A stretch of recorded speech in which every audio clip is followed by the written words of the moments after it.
Good morning everyone. So for today's video, ituturo ko kung paano tayo mag VIP sa Pupo. So dito, nandito na tayo sa ating dashboard.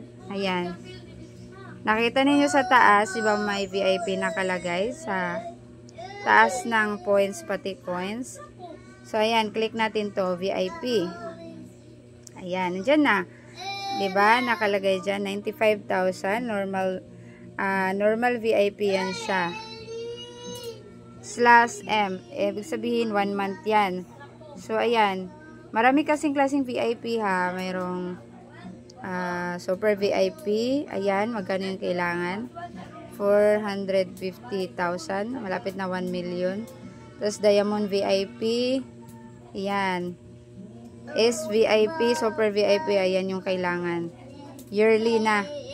So, since nag-umpisa pa tayo, dito muna tayo sa maliit. So, ito, sa normal VIP, ayan. And then, dito sa baba, ayan. Basahin nyo lang yung mga benefits niyo dyan, ha. Ayan, tapos, yan lang, open normal VIP. Open normal VIP, yan, confirm nyo yan.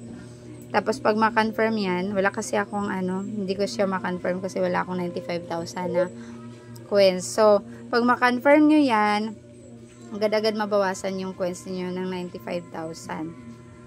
Tapos, ayan, receive nyo kaagad yung rewards niyo. Agad-agad yun makukuha yung 3,500.